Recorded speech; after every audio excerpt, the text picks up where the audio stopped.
China is deleting its own economic data. Not a conspiracy. Wall Street Journal just exposed it. The journal reports that Beijing has stopped publishing hundreds of indicators, land sales measures, foreign investment data, unemployment indicators, even soy sauce production reports. Why? Because the truth is ugly. Official GDP growth for 2024? 5%. But according to the Rhodium Group, it's actually closer to 2.4%. Goldman Sachs puts it around 3.7%. That's a massive gap. Youth unemployment hit 21.3%. Then suddenly, China just stopped reporting it. One economist estimated it was really 46.5%, and days later, the data disappeared. Even cremation stats vanished after COVID, with analysts estimating up to 2.1 million deaths, a number the government never confirmed. The journal writes, presenting an image of stability is paramount for China's Communist Party. And when the image cracks, they delete the data. No unemployment truth, no land sales transparency, just silence. Like, share, and follow for more truth. Informed, not influenced. President Trump has signed a landmark minerals agreement with Ukraine, granting U.S. firms access to critical resources like lithium, titanium, and graphite. This deal is framed as a strategic effort to reduce U.S. dependence on Chinese supply chains and to support Ukraine's economic recovery amid ongoing conflict. The agreement includes a joint reconstruction investment fund, with equal oversight from both nations, aiming to channel revenues into Ukraine's rebuilding efforts. Supporters within the Republican Party view this as a pragmatic approach, aligning economic interests with foreign policy objectives. They argue that the deal provides a tangible return on U.S. support to Ukraine and strengthens geopolitical alliances.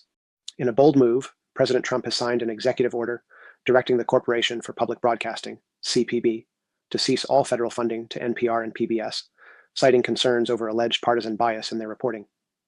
This directive mandates the CPB to halt both direct and indirect funding to these public broadcasters by June 30th, 2025. The CPB, a nonprofit entity established by Congress, receives approximately $535 million annually to support over 1,500 public radio and TV stations nationwide.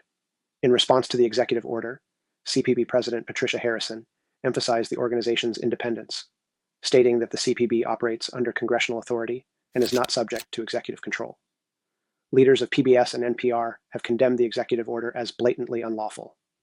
PBS CEO Paula Kerger and NPR President Catherine Maher have both indicated plans to challenge the order legally, arguing that it undermines the First Amendment and the Public Broadcasting Act of 1967. Trump just declared war on Harvard. And it's not just political, it's financial. In a move that's already setting social media on fire, Trump has announced his intention to revoke Harvard's tax-exempt status, accusing the Ivy League powerhouse of hoarding billions while pushing a political agenda. Harvard is sitting on a $50 billion endowment, using it to brainwash our youth, Trump said during a rally this week. This comes after months of conservative criticism that elite universities have become ideological factories. Trump's team argues Harvard is violating the public trust by engaging in political advocacy while enjoying nonprofit tax benefits. Legal scholars are split. Some call it a First Amendment issue. Others say it could open the door to politicized audits of universities across the country. Whether you see it as accountability or authoritarianism, this move hits at the heart of American academia, and it's already fueling campus protests and donor panic. Is this about free speech or political revenge? Donald Trump says immigrants who enter illegally get a different standard of due process. But here's the truth. That's false. Under the U.S. Constitution, everyone, yes, even undocumented immigrants, has due process rights. The 5th and 14th Amendments protect any person from being deprived of life, liberty, or property without it. That's not a liberal opinion. That's settled law. Trump's been repeating this line since his first term, but the courts have made it clear. Due process applies regardless of legal status.